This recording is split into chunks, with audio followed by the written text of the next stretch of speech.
நான் உங்க நெய்வேலிக்கான பேசுறேன். இந்த தார்பா வந்து யாருக்கு கொடுக்க போறேன்னு தெரியல. இதுக்கு ஒரு ட்விஸ்ட் வச்சிருக்கேன். ஆல்ரெடி ஏற்கனவே இன்னைக்கு ஒரு பாட்டி மாவுக்கு வந்து வடக்கொண்டல கொடுத்து வந்துட்டோம் இல்லைங்களா? எக்ஸ்ட்ரா இருந்தனால இதை இன்னொருத்தவங்களுக்கு கொடுக்கலான்னு முடிவு பண்ணி நடு ரோட்டுக்கு வந்திருக்கேன். என்ன பண்ண போறேன்னு தெரியல. வாங்க பார்க்கலாம். அக்கா என்ன வச்சிருக்கீங்க? என்ன பஜ்ஜி? பஜ்ஜி எவ்வளோ? ஒரு முட்டையே 5 ரூபாய் 6 ரூபாய் தான். ஒரு முட்டையில பாதி 10 ரூபாயா? சரி, இது என்னது? சிக்கனு. நல்லா இருக்குமா? நான் டேஸ்ட் பண்ணாதான் வாங்குவேன். நீங்களே எடுத்து கொடுங்க. உங்க கடையில் நீங்க தான் எடுத்து கொடுக்கணும். நல்லா இல்லைன்னா சிக்கன் காசு தர மாட்டேன். பரவாயில்லையா? உங்களுக்கு அப்புறம் நான் ஏதாவது குறை சொல்லுவேன். நான் குறை சொல்லுவேன். பரவாயில்லையா?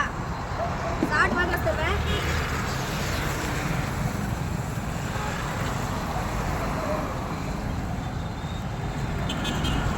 பண்ணாரி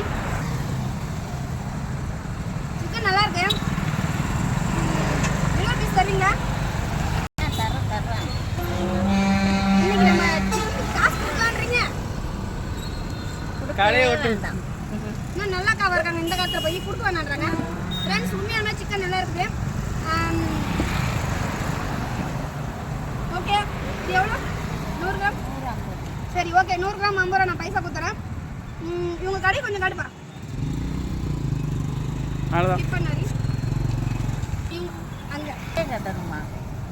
அங்கே ஃபுல்லாக காட்டுங்க.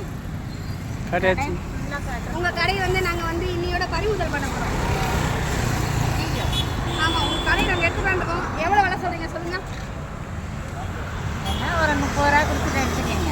அவ்வளோதான் என்னால் கொடுத்து எடுத்துக்க முடியாது. நான் என்ன சும்மா இருக்கும் ஒரு தார்பா உங்களுக்கு கொடுக்கலான்னு இருக்கேன். இந்தாங்க, மழை நாள் இன்னைக்கு அதிர்ஷ்டம் இவங்களுக்கு தான் இருக்காட்டுங்க. ஸோ இது யார் கொடுக்கலான்னு சொல்லிட்டு நான் காலையிலேருந்து அழிஞ்சிட்டு இருந்தேன். ஸோ இன்னைக்கு இவங்களுக்கு கொடுக்கலான்னு முடிவு பண்ணிட்டேன். அக்கா உங்கள் கடை பின்னாடி வாங்க. எப்படி நரி மோதிரம் முடிச்சிங்களா? ஏதாவது எதிர்பார்த்தீங்களா? புரியல. கடவுளாக எனக்கு கொடுக்குற கிஃப்ட். நான் கடவுள் கிடையாது, நான் மனுஷதான். ஸோ என்னால் முடிஞ்சதை இயலாதவங்களுக்கு இயன்றதை செய்யணும் அப்படின்றது என்னுடைய நோக்கம். என்னோட யூடியூப் ஃபேமிலி சார்பாக நிறைய பேர் வந்து எனக்கு சப்போர்ட் பண்ணியிருக்காங்க. ஸோ என்னோட யூடியூப் ஃபேமிலி சார்பாக நான் வந்து இந்த அக்காவுக்கு இந்த கடைக்கு கடையை ஃபுல்லாக காட்டு, கட் பண்ணுங்க, கட் பண்ணி ஃபுல்லாக காட்டுங்க. 2 இதில் போடுங்க, கட் பண்ணுங்க. அவங்க கஷ்டம் வந்து கட்டிடுவாங்க. அக்கா வாங்க.